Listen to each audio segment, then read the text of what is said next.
Jeffersons here for the Jag Connection. It's Sunday night, coming off a 42-7 homecoming victory. Jaguars over the Panthers. That was a big game the other night, Coach, because, you know, these are control your destiny games. You need that head-to-head. Again, you got Spain Park, Pelham, and Chelsea all with one victory. Now you got that head-to-head, giving Pelham their first loss on Friday night. Tell us a little bit about it. Yeah, I mean, when you're looking at the end of the day, you're looking at making the playoffs, and then once you make it, you're looking at hosting a game, at least one at the house.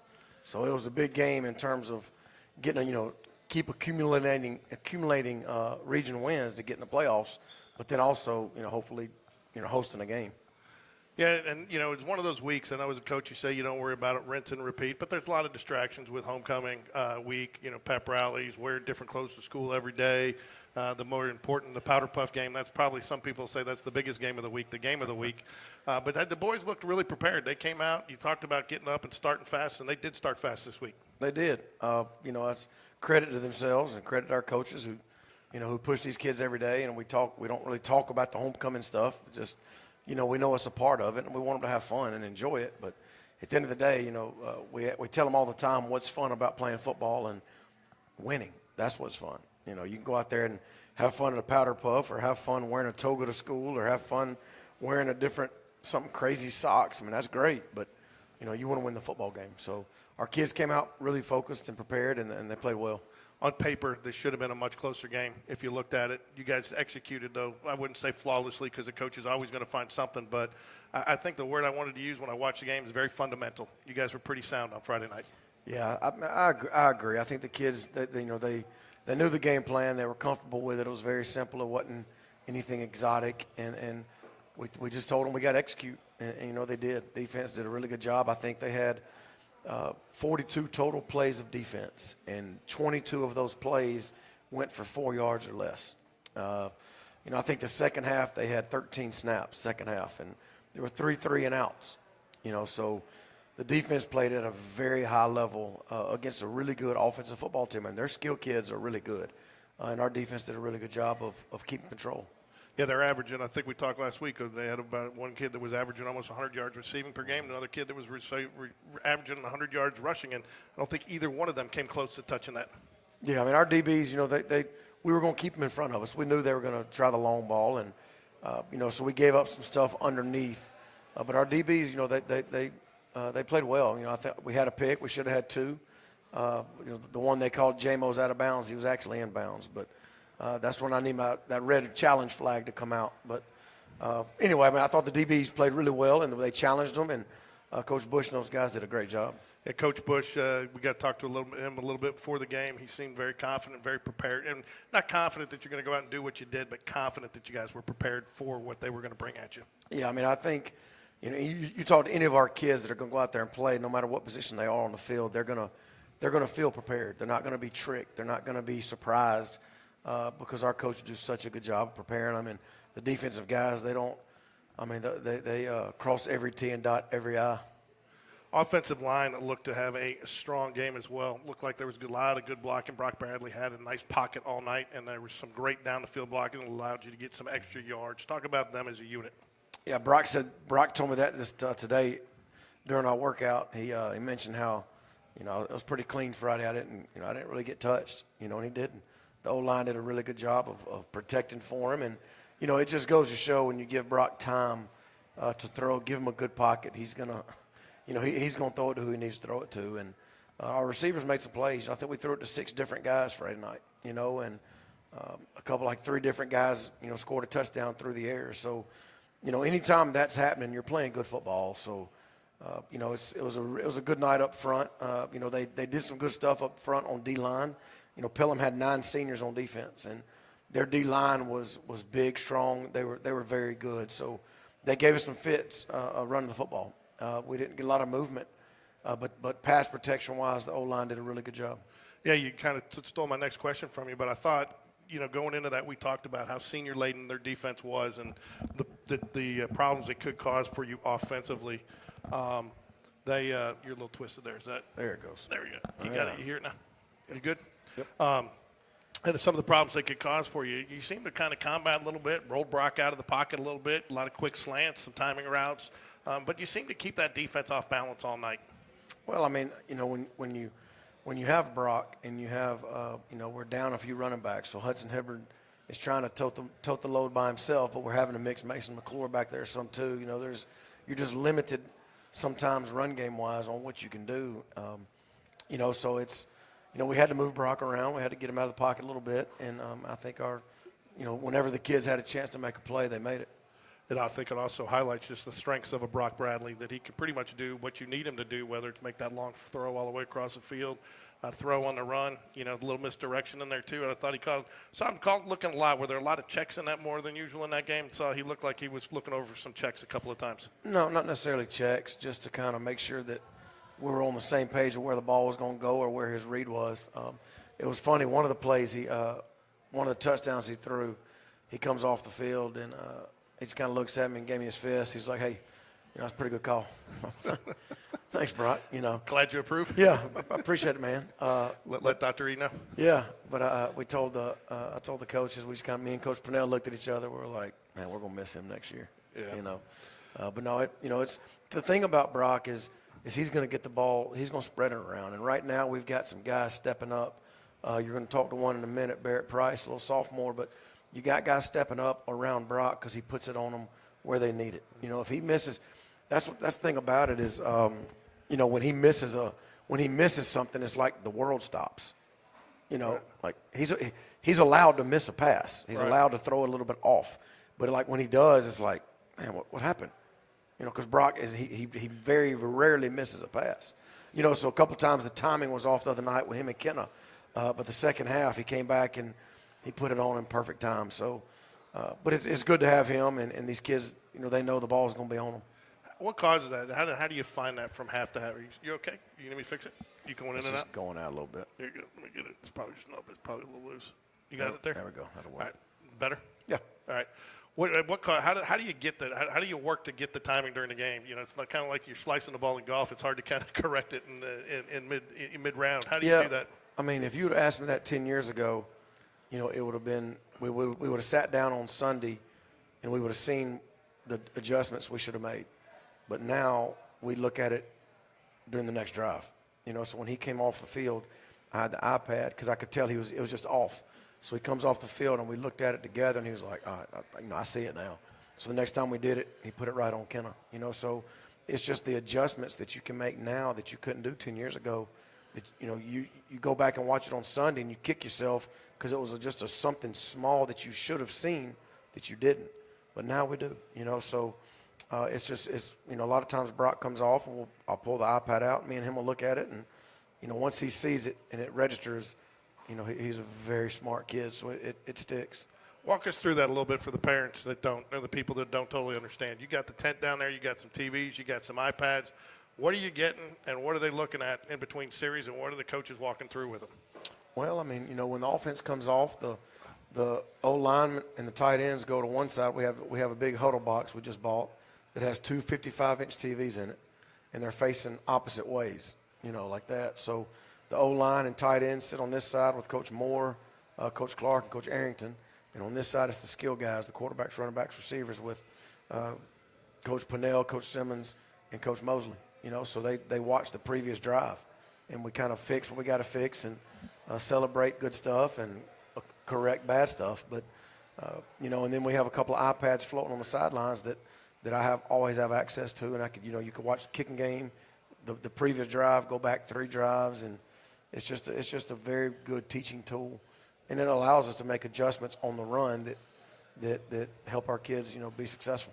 And who all is responsible for behind the scenes on that? Because you guys, as coaches, aren't having time to do it. You got a ton of guys that we don't see that are helping make that happen on Friday nights. So Uncle Danny Spencer, okay, he is the guy who he films he's up top with the camera, and he's handling all the huddle stuff.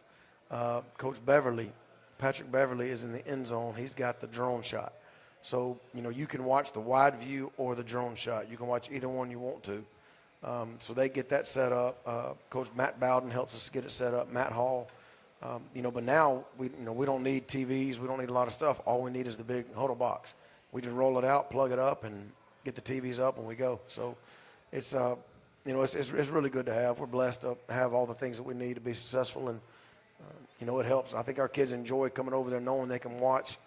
Either they go back, hey, let me watch that play again because they did something good. They want everybody to see it, or they hide their face because they know what's about to come. They didn't do something right, but they know we're going to see it. But either way, we love on them and hold them accountable, but it's just corrections. That's all it is.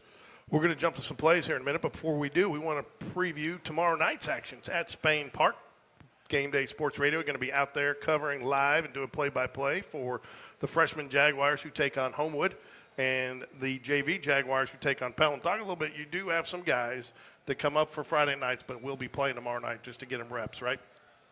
Absolutely. I mean, Nash Davis is the quarterback, and he throws the guys. Brody Smith gets some Friday night reps, but, he plays a lot of JV because he needs the reps. And there's guys that just need the reps. Nick Hendricks is going to come down and play because he needs the work. And a handful of guys on defense that come out there and, they need reps. They need to get out there and play in a game against another opponent and go tackle somebody and get blocked. And but it's good for our guys to get out there and have fun together because they work hard too. A lot of those guys are giving a scout team looks during the week, and they need that opportunity to go out there and play. Yeah, just touch on stats here real quick. Total plays 63-42. You held them to 145 yards of total offense, only 26 yards rushing. I think if I'm a coach, though, I'm thrilled to see a 69% third down percentage. And the fact that, again, only one penalty for 5 yards. I mean, it just shows the fundamental nature of that game on Friday night. I mean, yeah, I told the kids today it was clean. It wasn't perfect, but it was a rather clean game. And like I said, the defense was out there for 13 snaps second half. They only had 3 defensive snaps the whole third quarter, and a lot of that had to do with us just taking the air out of the game and running the ball, but having a long drive and converting third downs and, moving the football. We're going to start off here to play on defense here. Jaguars early in the game, but they kind of set the tone early. He really gave him no time back there today. And, I mean, a host of Jaguars in there on that tackle. Yeah, that was the first drive. Near midfield is 3rd and short. And our guys, they did a really good job of keeping them behind the chains, making them punt. Mason McClure's got a little dance move out there when he gets out the one-on-one. That's what Mason can do. Once he gets the ball, he can do some things with it. Kind of highlighted this one too. You look where Connor Grubb here. He fits up his man. He takes him 10 yards downfield. And you'll see in a minute when Mason scores, he's doing the same thing. And he just sticks with his right block here. the whole time. That play right there. Sticks with his block the whole time. And how hard is that to do too without getting called for holding? Well, it's hard, but it's just want to. It's effort. And that's what I told the kids today. I thought one of the things we did really well was we celebrated each other's success, and at today's time, that's not easy to do, to get a bunch of high school kids that are going to, love on a guy that they scored, I didn't, but I had a lot to do with it. And this play right here, you see 2 receivers, Kenna and Connor, blocking in the end zone, allowing Mason to score. Again, highlighted here too. You look at, to your point, you get that guard that pulls out there, and I mean he levels that guy. This is almost too easy. I don't know if it's too easy, but it looked good because he's running in untouched. Guys doing their jobs for sure. No, I mean I think again you look at it here, he comes around, pulls, and he squares up to the guy, which you don't see a lot of guys. A lot of guys will try to hit that with the shoulder, but he squares up and totally blocks him and gets in good position. Right. Again, defensive play here. Again, no place for him to go. The whole defense is in there, and again, it's even hard to tell who made the tackle there. Yeah, JD came through on a blitz, but Coach Bush and them, they have so many different blitzes they do that sometimes you can't tell who it is. Again, Brock, another nice long throw, which, again, is such a weapon for you to spread them side to side and just moving the ball here like you want to. That was a 3rd and 6, and, we had it set up, put Mason on the outside on the big post, and Brock knows that's his first read. And if he gets to throw the big post, he's happy because he wants to throw that thing deep. He don't want to come back down. So he sees the big post open, and he takes a shot, and, he puts it on the money and 6 points. Again, nice here. Shows the pocket. Hudson Reed's got his man down on the ground. Mason just goes right past his guy, and Brock just has to put a little air under it, and Mason does a nice job running underneath it. Yep. And just following it all the way into his hands. And we even see college players that have struggled with that this year. You're right. So again, here we are. This is a 3-play series here that I highlighted because each week, Coach, we talk about the 6 plays, right? And sometimes it's not the play; it's the play before the play. And that's kind of what I wanted to highlight here, and I thought this was a critical series. You're up 14-7. They just scored on you here. They're coming down. They're driving. They got about a 3rd and 8 here. He throws it here, and there's first down marker right there. And the cornerback does, on an island by himself, comes up, does a nice job wrapping up, pulling him down behind the line. You got a 4th and 1 now that they've elected to go for. You do your shift, and they jump. Now you got a 4th and 6. And you stop them here. But if you don't stop that there with that 1 yard and give yourself another chance to fight on that extra down, I mean, that could be a totally different ballgame. Absolutely. You know, and our kids know that, you know, you got to play the sticks. But if he misses that tackle, the kid goes and scores. Right. You know, so that was a really good play by J-Mo. And momentum-wise, it's a 14-14 game. Sure. And then what happens? You guys get the ball back right here. I think 2 plays later, you score. 2 or 3. Well, yeah. That's another read. You know, Brock has the green light to pull and pop anytime, and he kind of waits and puts it into the window where it's supposed to be, and Mason does a really good job. Yeah, this is one here. I'm here. You might complain. No, not this one. That was the play. He came off and said it was a good call. I said, well, thanks, Brock. Again, a nice play, just right up the middle, and he just goes the go route. The guy doesn't pick him up, and he picks it up. And again, well, he's reading the safety, and the safety takes grab, and he knows to keep him on the hash, and he puts it on the money. So, again, you go up 21-7 there. Still an opportunity. You get the defense back in here. Again, another play that they pick up a bunch of yards here. And I think one of the things that impressed me the most, and Coach Bush brought this to my attention, interior defensive lineman chases him down from behind to make the saving tackle there. Ethan Boykin. Ethan Boykin. He gets down there. He hustles after the broken play here. Quarterback does a nice job finding the guy. You know, right there. That's the guy that's going to chase him down. He's almost, 9 yards behind him. And, again, missed tackle there. And, again, he chases him down. And then we stop him on the 14 instead of a chance for, again, now it's 21, could be 21-14. And then what happens on the very next play? Because you chase him down, you get the fumble, turn over the ball, and now you go in 28. You're going to end up going in 28-7 at the half after Well, that. I mean, you got Ethan Boykin, who's a senior, and it just means a lot to him. And, you know, he saw the play get busted, and he didn't want him to score. You know, that's just – it sounds so simple. But the more you watch football, you see guys just watching and not – you know, not really giving everything they've got every snap. And that's a perfect example of Ethan Boykin giving everything he's got for his team. Barrett Price right there, who we'll be talking to in a few minutes. He does not like to go out of bounds, does he? Yeah, I think he will next time. But, no, he does a really good job. Brock, that same route we've thrown a couple of times this year, and Brock was a little bit late, and he was right on time right there. Here's another one. I talked to him, and he's going to be coming up with this next. He said he's interested to see if he thought he should have gone out of bounds with this one. He turns it into a touchdown. But nice little flag route here. Kid goes up high to get it, turns it back inside, takes it in for the touchdown. Yeah, I was happy for him. I think everybody on our sidelines was happy that Barrett finally got in the daggum end zone. But, you know, again, Barrett's you know, when you ask kids at the beginning of the season what jersey number you want, you know, I tell them to give me your top 3 numbers. And a lot of times sophomores, they don't get first dibs. That's just how it is. But Barrett said he wanted number 0, number 1, and number 2. Sophomores know not to ask for numbers like that because they know they're not going to get it. But that's just the type of person that Barrett is. He's a competitor. He wants to be a guy, and you know, he's a 10th grader, and he's getting his opportunities, and he is really growing. And I think his role is just going to increase every week. Get another one right across the middle here. Nice job. Good way to hold on to the ball there. Yeah, just Brock good focus there. It's a really good route by Mason and good read by Brock, and, you know, really good hard throw. You know, Mason's another guy that just seems to be getting more and more confident every week, and that's kind of hard to say because he's playing so many different positions right now as a need, and he's having to fill into so many different roles. He's not maybe getting the consistency you might see him get normally this time of year in 1 or 2 positions. Yeah, but I mean, every time Mason McClure touched the ball, good things happen. So we got to keep figuring out ways to get him the ball.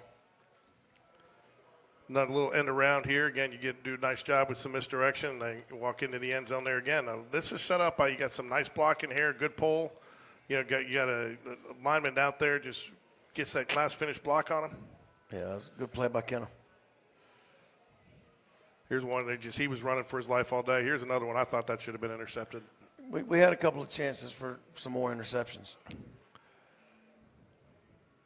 Again, nice little sack here. I think that's Israel Anders. Yep. Israel's a sophomore linebacker, and he's a really hard worker, really tough kid.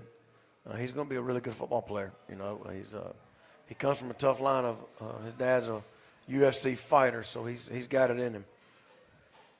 Again, defense just stifling all night. Our defense played well. I mean, I thought we won the line of scrimmage.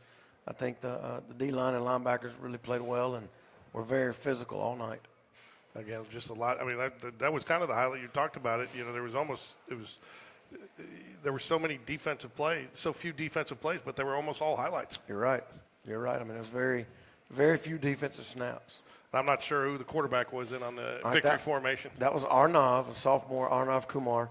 The play before, Everett Thorson came in and ran about an 8 or 9 yard run, but his helmet went for like 13 or 14. The helmet flew off, so I don't know how many yards they gave him. But if they go to where his helmet stopped rolling, he gets to about 14. But you know, getting guys like that in the game who work their butts off and they're team favorites. You know, all the guys love them, so it was awesome to get those kids in.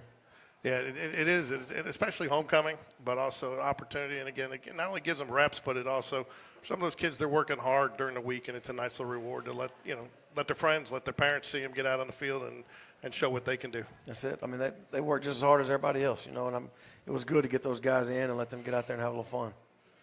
We're going to bring up a couple players here in a minute, Barrett Price and Kristen Carter. Kristen, don't tell me why. I'm going to ask him why they call him Taco. His nickname's Taco. But talk a little bit about these two guys. I know they're, part of the reason they're here tonight is because they've worked hard and they're in rare positions. You know, I know Kristen started off earning more playing time as the season's gone on this year, just so the way he's been playing, his work ethic, and same thing with Barrett. You don't see many guys jump from the freshman squad to varsity.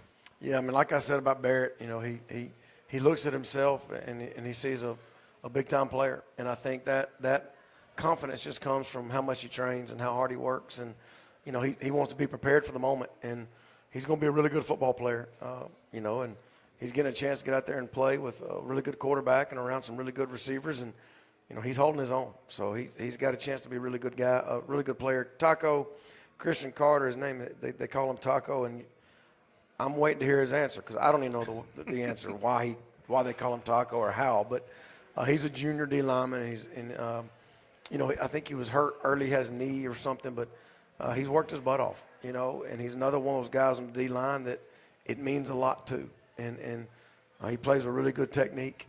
You know, he plays with a daggone motor, and I think it just took him some time to get used to the varsity level. But I know Coach Bush and Coach D-Rob and Coach Diamond love him up front. And, you know, I think the last few weeks his reps have gone up, and he's earned them. You get a guy like Andrew Thornton back there that you had got into a comfort zone with, fielding punts and the sure hands that he had, and I don't think he dropped one over 2 years. Barrett Price comes in as a sophomore and fills that role, and he fills it with confidence. How does that happen? You know, being a punt returner, man, you got to have different blood in your veins. I mean, it takes a different guy to go back there and be looking straight up. You're the only one that can touch the ball. Everybody knows it. Here comes the cover team and lights and wind and – you know, it takes a different guy back there, and but he wants it. Like he wants that job. He wants the attention. He wants the focus to be on him. He's the guy to go back there and catch it. So, you know, like I said, it takes a different animal back there, but he's getting so much better at it, and he's just a 10th grader. And I'll tell you, he did have one muff earlier in the year, but you wouldn't know it by the way he's playing back there. You wouldn't have known it the next punt after there, would you? He wants to get right back in. That's the thing about him, and that's the things you love about him, that he doesn't care. If he messes up, he wants to get back in and go do it right. All right, let's bring up Barrett Price and Kristen Taco Carter.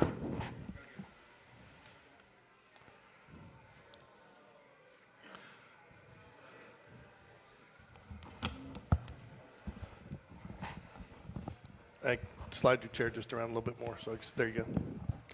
I don't want to be accused of cutting your head off during the third. So let me get this just a little closer. Can you guys hear? Yes, sir. You can hear me? Mm-mm. No, you can't? What about now? Yes, sir. You got it there? A little bit. Here, let me get it. I can hear myself. I can hear you now. You got it now? Yes, sir. Sorry, that one's a little. It's still good? Yes, sir. Okay, there we go. All right. So first off, since the big $64,000 question, where does Taco come from? So it all started 7th grade. We had a tug of war game going on, and it came from Peyton Wood because I wore taco socks that day, and I had a really good day at tug of war. So Taco, that's where it came from. It's amazing where a nickname comes from. So tug of war and a pair of socks, huh? Yes, sir. Taco socks. So talk a little bit about, you were hurt earlier in the year. You know, you probably start off a little disappointed, you know, because it is tough to work your way back in. What have you done to work yourself back into the rotation? To work myself back in, It just took a lot of believing in myself, PT from the trainers, which we have great trainers. And when I come back on the field, I give it my all. And I have to play with another level of effort to get back in there.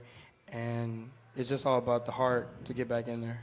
I know, Barrett, you don't think it's a big deal, but, they talk. Most people don't play varsity as a sophomore. In fact, there used to be a adage that you can count for every sophomore you start, that's one loss, right, Scott? And they used to say that years ago. But you're not playing like a sophomore. You don't have the mentality of a sophomore, do you? No, sir. I like to just play hard, and I want to thank Coach V for giving me the opportunity and trusting in me for letting me play on this field. And I love playing for them, so. So we talked a little bit. I'm going to get this down just a little so we can see your face. All the girls, man, want to see you. So we talked a little bit about, and I don't think most people realize it because there's only one guy like Coach V says that can do it on the team. What's it like standing back there receiving that punt? I mean, you're down there, you're kind of on an island by yourself. You're looking up. You got 11 guys, maybe 21 other guys running at you with your team. What's the feeling? What are you thinking? I just like to think confidence. Like Coach V said, you got to be a different guy. You got to be really confident. And I mean, you're going to drop some, but I like to think just you're going to catch it every time. So are you even thinking about the guys running at you? Just focused on the Not ball? really. Or are you kind of looking at them, looking up at the ball? Or are you just focused solely on catching it and then looking down and seeing what you do with it next? just totally on catching the ball. Just totally on catching the ball. Yes, and then if sir. you're going to – so when do you know when to fair catch it? When the fair catch it, when the guy's kind of close to me. But I haven't got to return one yet because all the guys have been kind of close to me. So There you go. So we talked a little bit about, you talk about, working hard and believing in yourself. I know there's some guys that you've played with in the past, some that have graduated that have meant a lot to you. Talk a little bit about one or two of those guys that have really kind of been a mentor to you on the Jaguar team. Oh, yes, sir. First, I have to bring up my big brother, Aiden. He wore number 9 last year, and he was really the guy that motivated the whole team. He always had a smile on his face. He was always positive through up and downs, and he really worked hard every day at practice so he could go out and have a great game. And it just felt like it was a true family with him around. And he took me under his wing, and he taught me what he knew and how to just work and have a great effort and a motor. Do you stay in touch with him? Is he following up with you on Friday nights to see how you played? And are you talking to him? Absolutely. We talk every weekend, and I visit him some weekends at his college. That's my guy. And he'll always talk about the game and what I did, and sometimes give me some tips on what I can also do to get better at it.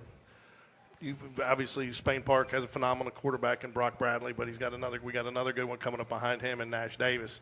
You played with Nash last year on the freshman team. Most freshman teams don't pass like that. Did having a passing quarterback like that at the freshman level help you evolve into this year? Oh, definitely. I mean, when you have a guy like Nash, and he can throw the ball a mile, and we've been best friends for I don't even know how long, but that chemistry has really helped us and all that. But yeah, it doesn't really get much better than that, and I'm excited to see what the future holds for him. You go up several times. You elevate very nicely to catch the ball at the highest point. Do you play basketball as well? Yes, sir.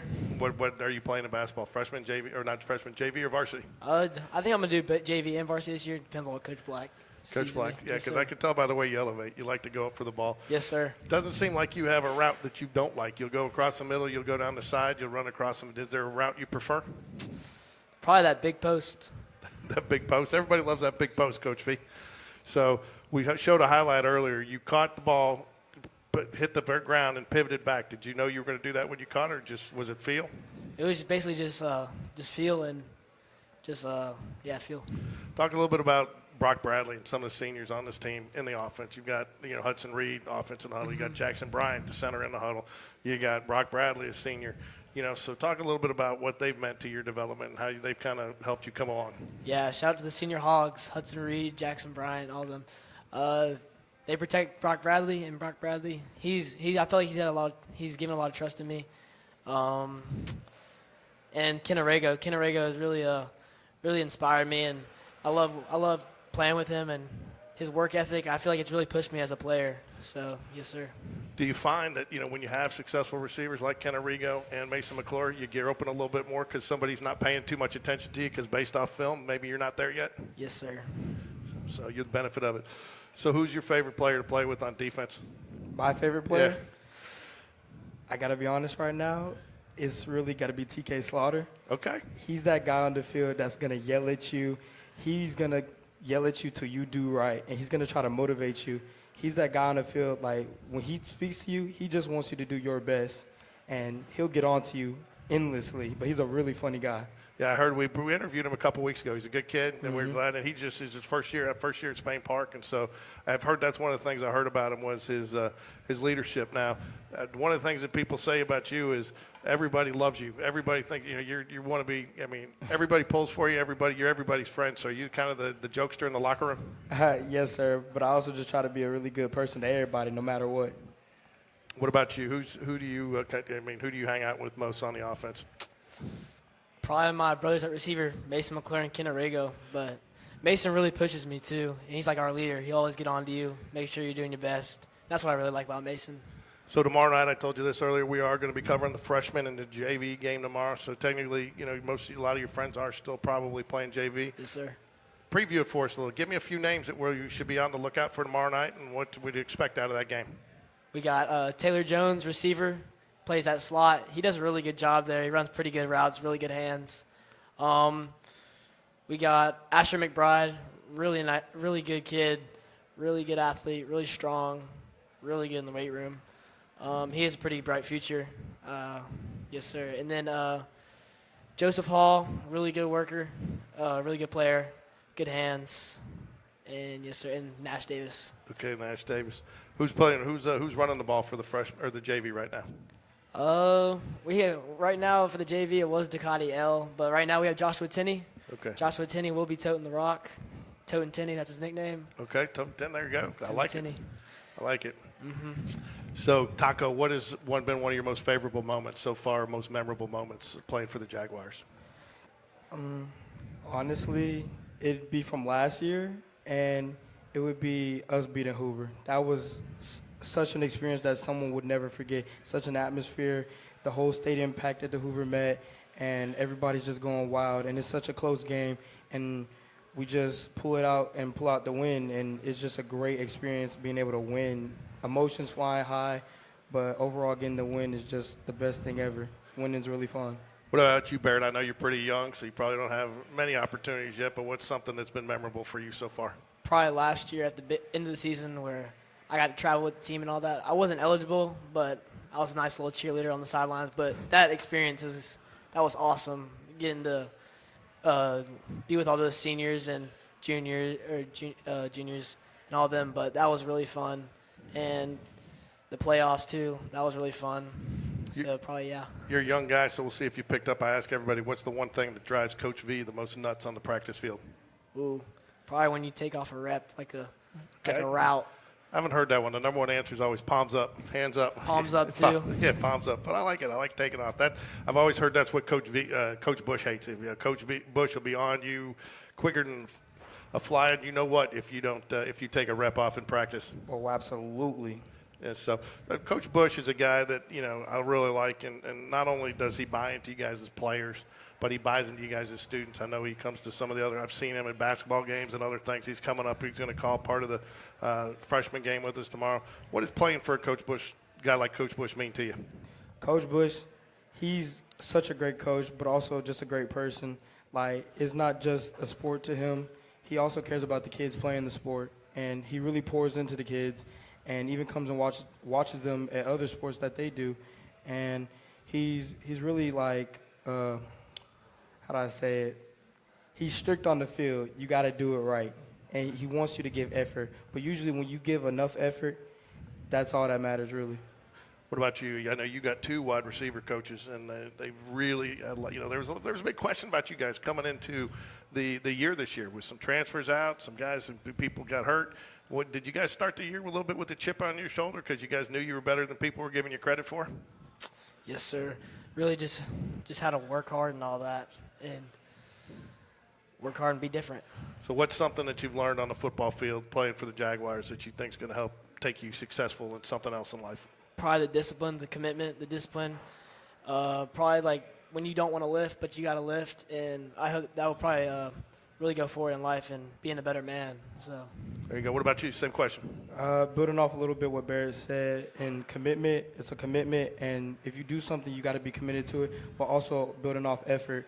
because when you do something, if you give maximum effort, it usually turns out good for you. And I feel like later on in life, giving effort in everything you do is just really important. I can see why people like you so much, man. You got some great answers, and you're well spoken. Last one for you guys. You guys got Chelsea tonight, Friday night, and we talk every week, but you come off a big homecoming win like that. How do you guys get your focus back so quickly on Sunday? Like V always says, get back in that weight room and get focused. Probably just need to have a really good week of practice like we did last week and just execute. Any of you guys, I know last week was a max week. Either you guys max out? Yes, sir. I went up on power, clean, and incline. Did you? Did you max out? I maxed out on bench and incline. I tried to hit 320, got it halfway, and went down. Okay, so is top. that a goal for you for the next max out? Oh, absolutely. Got to go up. I got to hit 325 now. All right, so what did if I wanted one word to describe the Jags for the remainder of the season? I mean, you guys, how do you want people to describe you the rest of the way throughout the year? Relentless, dominant. The Alphas. Through the rest of the season, I want us to be known as the Alphas, that we're the ones that if you're going to come play us, you got to come with your A game. I like that. What about you?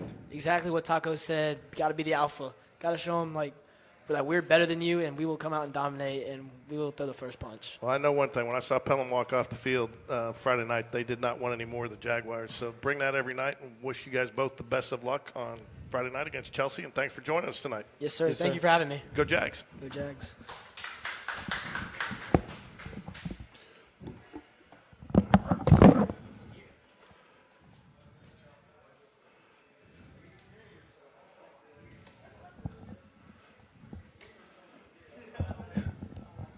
Each week you bring up great kids, but I'll tell you what, man, those are two fine ones. Those are if you look for somebody to say this is what we want Spain Park to be known as, I think you could put their pictures up like they are right now. There's no doubt, and it's funny because my son Sammy, he's a 7th grader, and he watches Barrett, and he tells me what Barrett wears, and he watches his drip, and he likes the line in Barrett's hair. So if you have a kid that your sons look up to, Barrett Price is a really good one for him to look up to.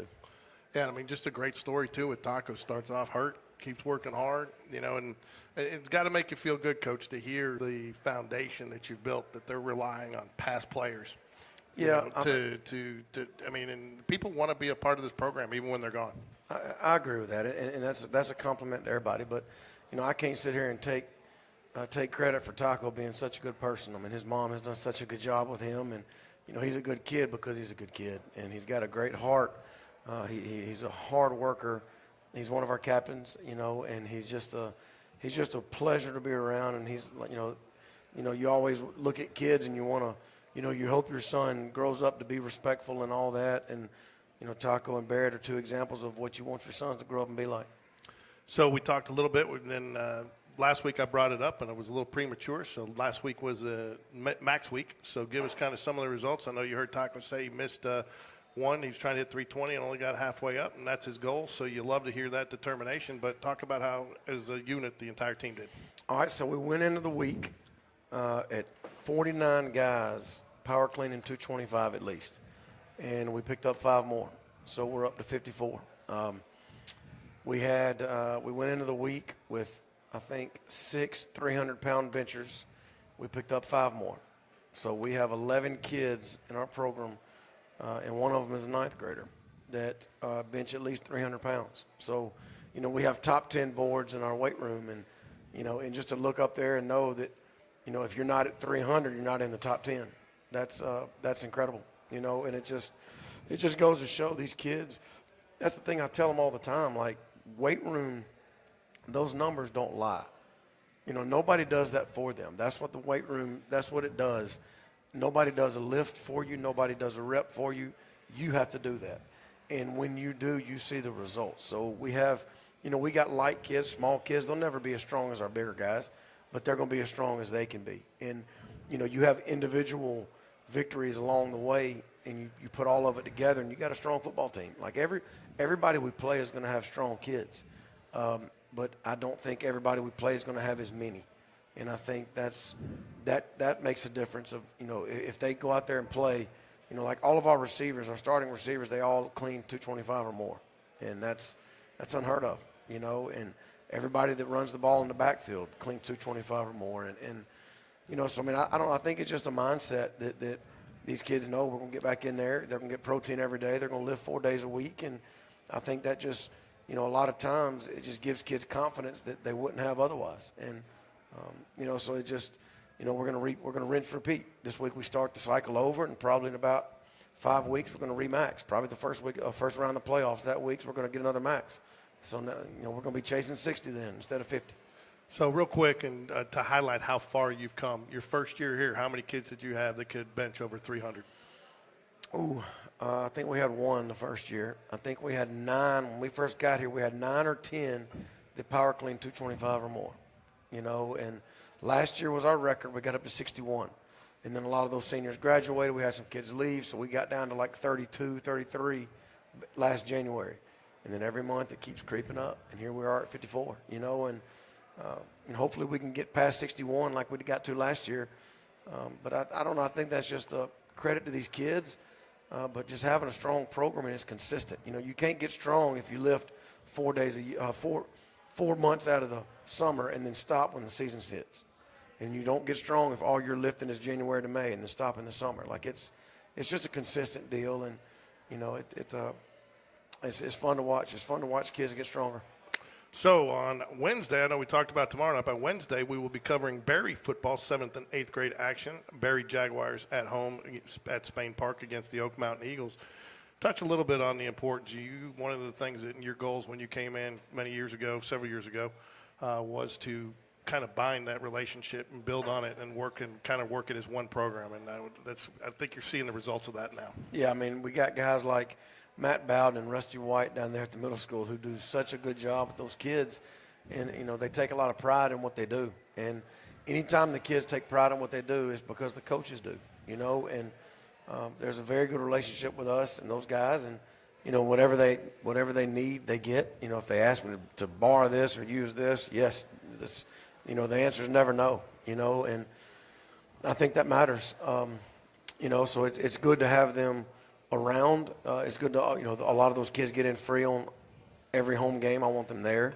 We're going to honor them. I think the Chilton County games, we're going to honor the middle school teams out there at halftime. So, you know, we're doing all we can to just, you know, from the little league, the Spain Park Youth League, to the Berry, all the way up to us, just everybody being together. And I think that's how you build a program in a community like this. And then not only do you have Matt working with you on, you know, the middle school stuff, he comes up and kind of coaches some on Friday nights. Coach Bowden is very valuable to us on Friday nights. He gets a lot of stuff set up. He's on the sidelines with us. He knows these kids because he coached them in middle school. So just having him on the sidelines with us is it really is a blessing. So and nowadays with Huddle too, you can see their film in advance. You guys share film with each other and everything, and they know. And then also I think there's some importance too. You're using some of the same terminology at their level, so when they're coming up, you're not having to teach them some new stuff. So very valuable. So I want everybody to either come out or try to tune in, because that is an opportunity that a lot of middle school kids don't get, is to have their games covered and play-by-play. Yes, that's going to be fun for them. Yeah. So and one thing, Rusty, Coach White, he texted me 2 weeks ago, and Coach Naldo texted they were watching our practice film, and they had questions. Hey, what are you calling this motion and this?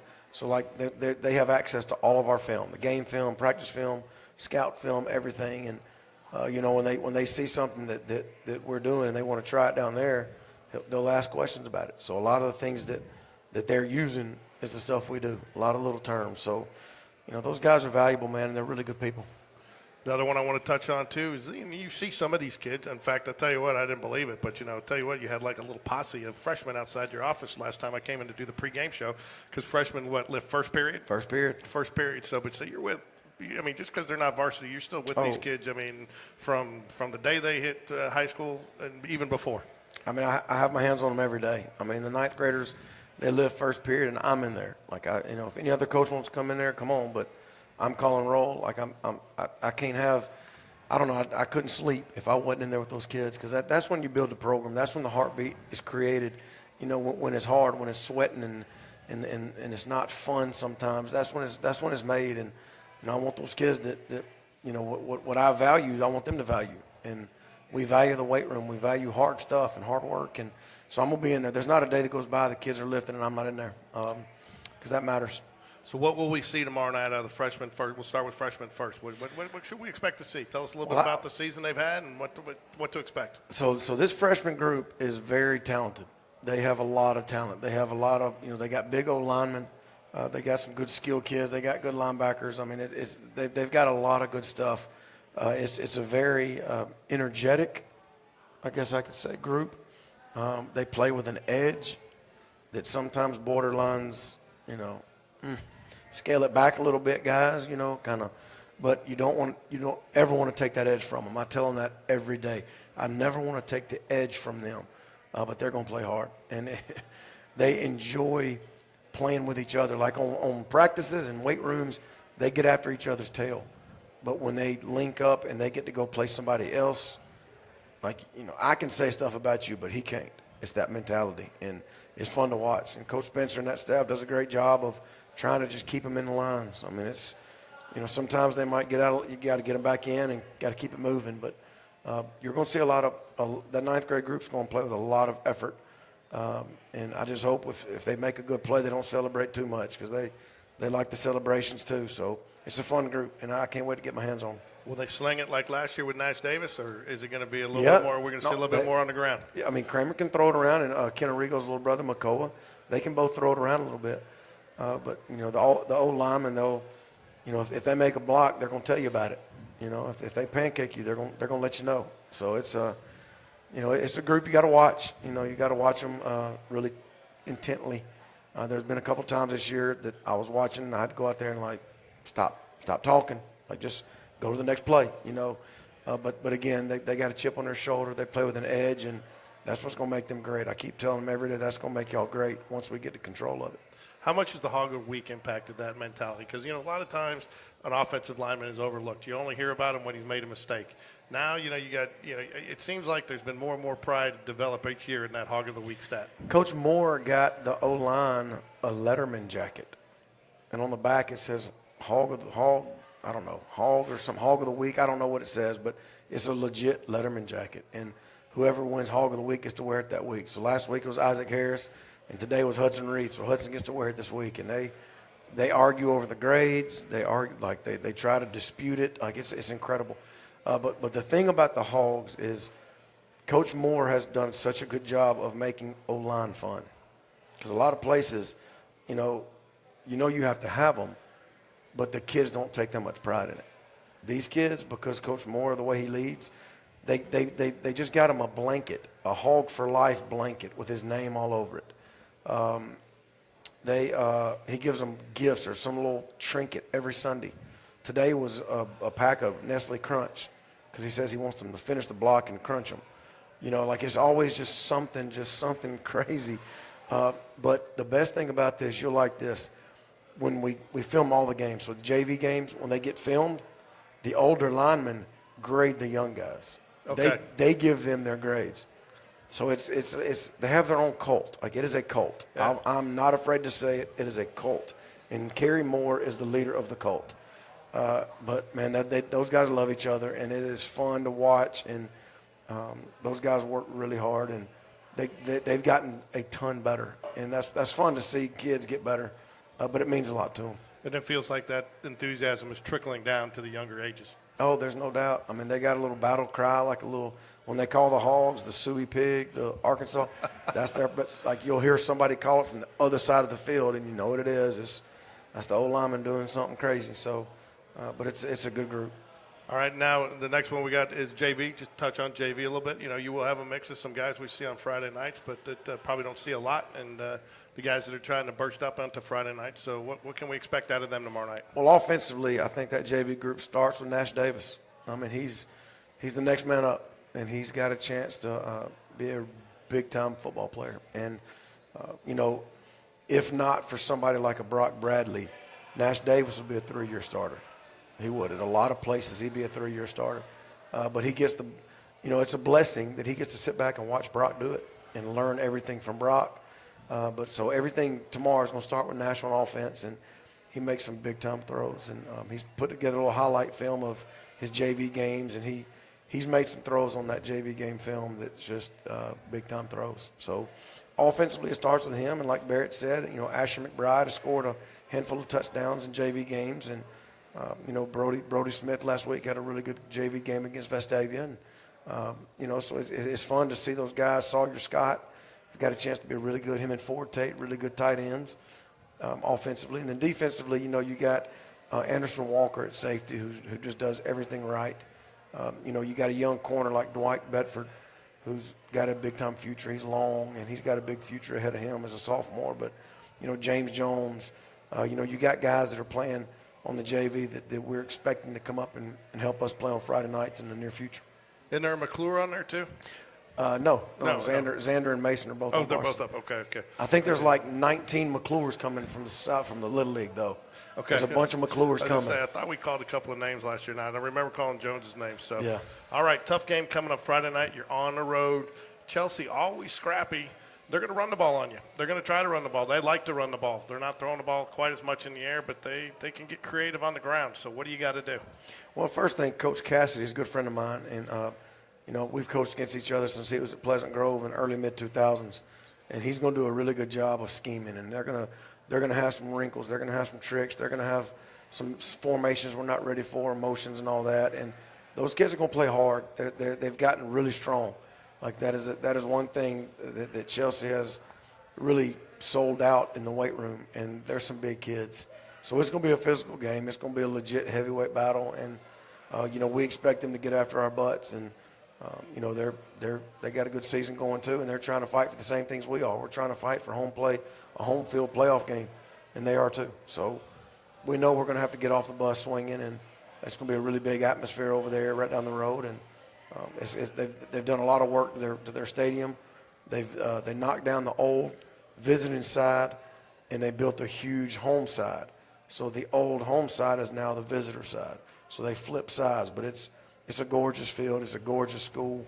They do a lot of things right. So it's going to take a heck of an effort for us to go over there and get a win. Yeah, Chelsea's been investing a lot into their athletic facilities over there. Baseball, they've finished a couple years ago. I know they've done some stuff with basketball, and then, of course, the football stadium. It is an important game, and while it's not going to be won or lost Friday night, but it is a home playoff game is on the line Friday night because they've only got one loss to Pelham. So this is where head-to-head comes into play. That's it, and we're going to have to play. I mean, we're going to expect some things we hadn't seen. They're going to have wrinkles. They're going to have different things for us, but they got a lot of good football players and a very good football coaching staff. There's a lot of guys over there that I know that do a really good job. So, we're going to have our work cut out for us. We're going to have to execute. They're not going to give us the game. We got to go over there and execute, and we got to go take the game because they're not going to give it to you.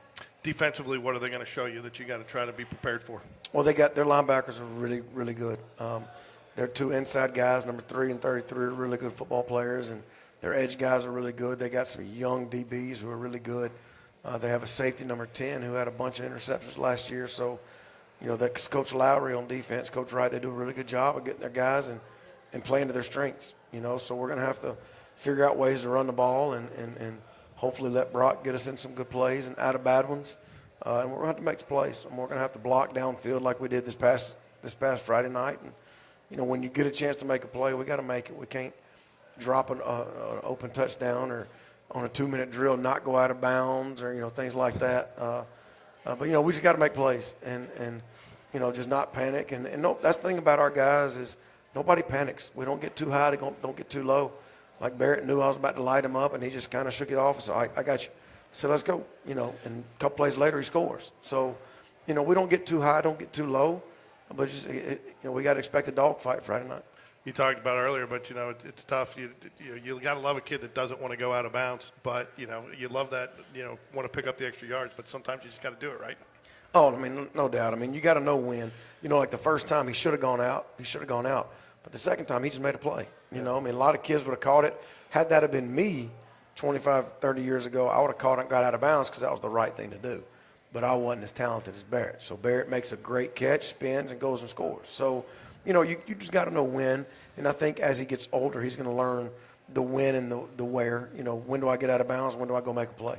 So, but I was really proud of him the other night. You're not as tall as Barrett either. I'm not sure you could have gone up that high for that ball. I'm not a lot of things as Barrett. Not tall, not as fast. You can start naming a bunch. He's got better hair than I got. So there's a lot of things Barrett's got that I don't. So last one for you. You come off a 42-7 win. It's hard to say what do you want to improve on this week, but what are you looking to improve on this week? Well, just make plays. You know, I mean, there was a couple times the other night we had a chance to make plays, we didn't. You know, and those big games, the tight games, they get swung by those plays that you either make or you don't. So, you know, when the play is there, we got to make it. You know, and I thought our kids did a really good job of keeping the pace, because you know there's been times this year we jump out on Ben Russell 14-0, we jump out on another team 14-0, and then all of a sudden we kind of slow down. I don't think we did that the other night. I thought we kept the foot on the pedal, and I think we got to do it again. You know, we got to figure out ways to keep the pedal down, and you know, like we get the ball back with 58 seconds to go on our own 25-yard line, and we got 2 timeouts. We're going to score. Like, let's go 2-minute drill. Let's go. We're not going into half. So I'm hoping that mindset, our kids get the same mindset of just keeping the daggum throttle down at all times. And, you know, so we got to come out swinging and expect them to swing back, and expect when they hit, it's going to hurt. You know, I mean, they're going to be a heavyweight too. You know, it just, like Kirby Smart says, I don't care how fast you run the 40. I care about how fast you run the 40th 40. You know, I don't care that you can swing. I want to see how hard you're swinging in the fourth quarter. So fourth quarter, we got to be swinging just like we did the first. Injury update. Can we expect anybody back this week? Yeah, we might get a couple guys back that have been banged up. We'll see, and you know, hopefully Friday night they can get out there and play. All right, and I guess nothing of note from Friday night. No, I will say this. I got to give it to our production team, Shayla, Matt McBride with the lights. Like, we have made it very intentional of making our home environment, the home game experience, the best we can. And between the lights, the smoke, the music, just all the different things, I think our kids are really enjoying our game nights. And I think the people in the bleachers are enjoying it, you know, and it gives such a cool experience for everybody in the community, whether you're an alumni or a 8-year-old, you know. I think it's just really cool. And I had a couple of old players that were there Friday night said, Coach, this is awesome, this environment. You know, so that made me feel good, because that's the goal. We want our home field to be the best environment in the state. And Shayla, Matt McBride, a lot of people there's a lot of the band with Drew Ellis, Morgan Lambert, the cheerleader, Rachel Matherson, the Dazzlers. I think everybody's just working together. If you notice on Friday nights, they have headsets.